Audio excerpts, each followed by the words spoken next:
Greetings everybody, this is PixelPicks and today we are doing another episode of PixelPicks Explains. So today's episode is going to be a little bit longer and a little bit nerdier. We're going to be talking about Keynesian and classical economics in the context of the 2008 housing market collapse. Now before I get into this, if you found this helpful or if you enjoyed the way I presented this material, go ahead and go below and share this video with one of your friends that may be studying for a test over this or just might be interested. Anyways, as I said earlier, we're going to be covering Keynesian and classical economics, and we're going to be using the 2008 housing market collapse as well as the Great Depression to help explain these topics. So, beforehand, there are a few terms you need to know. First of all, supply.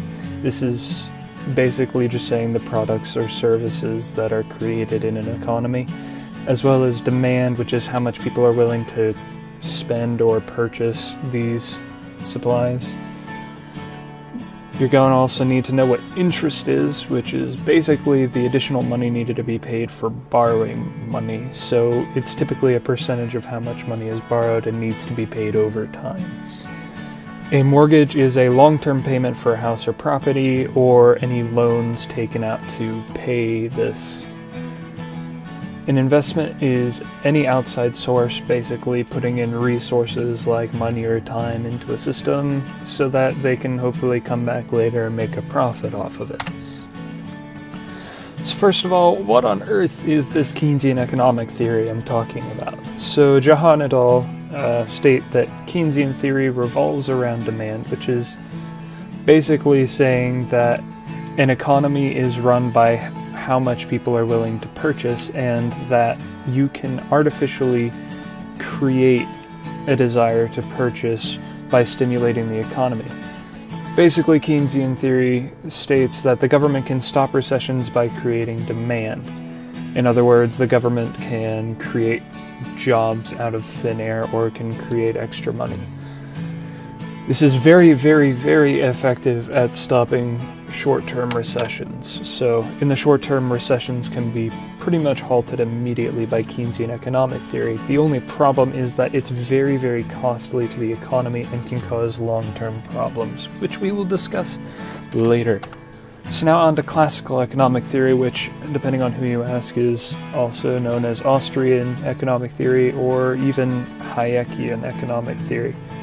So this is almost a direct opposite to the Keynesian theory. Classical economics states that if the correct type of supply is provided, the demand will go up on its own, also according to Jahan et al.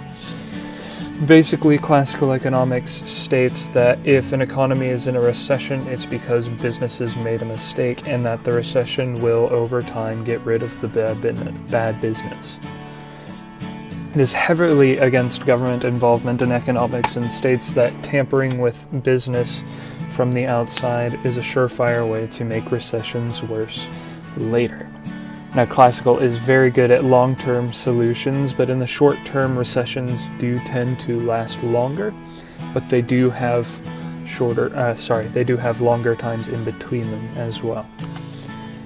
So, disadvantages to the Keynesian theory. It was definitely not made for long-term solutions, as was seen after the Great Depression.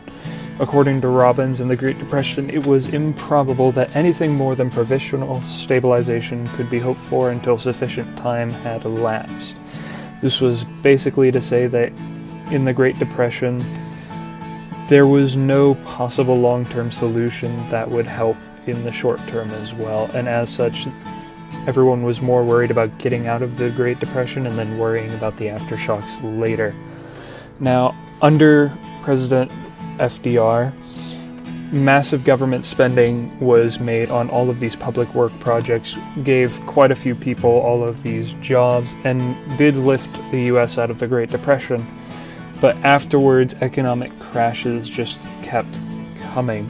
They kept coming in waves due to the spending used in the Great Depression.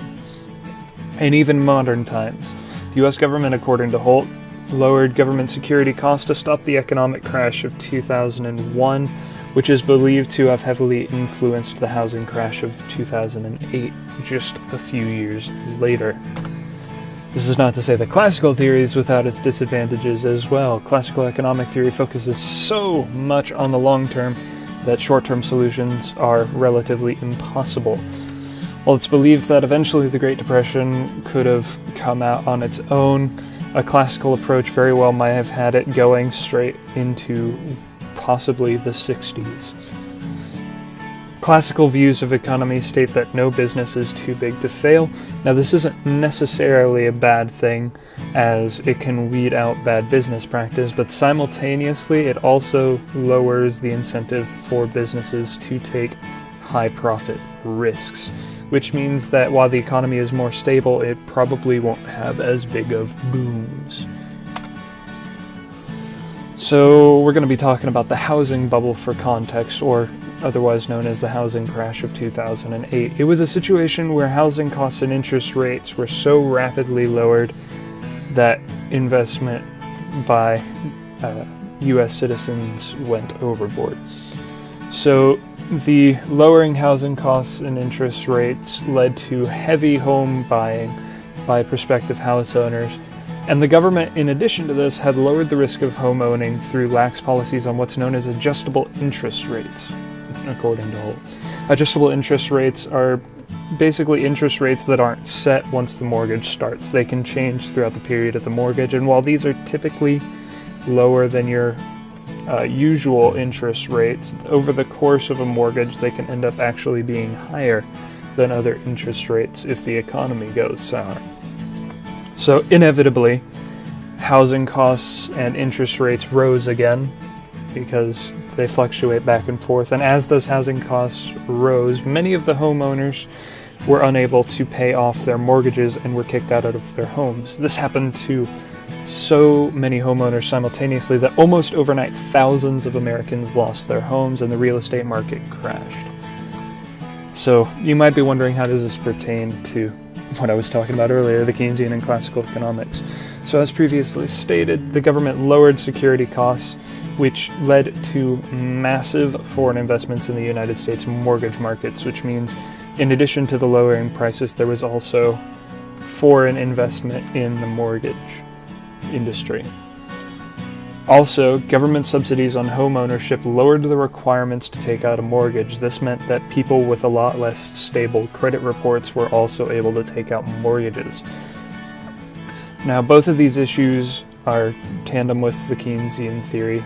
They're issues that come along with the Keynesian solution to a problem, and classical theory points this out on several occasions, that government involvement, while kind-hearted, can lead to worse crashes later on. So in summary, Keynesian theory calls for the government to be in control of the economy. It states that coming out of crashes is as simple as the government creating public work projects and pumping money into the system. Meanwhile, classical theory calls for economic solutions to be created by businesses, which stimulates the economy during a recession. Alrighty, ladies and gents, these are my sources. If you have any questions about this topic, feel free to leave your questions down below and I will do my best to answer them. If you enjoyed this explanation on Keynesian and classical economic theory, don't forget to like, subscribe, and share this video with a couple of your friends. Anyway, I'm PixelPicks. Bye bye.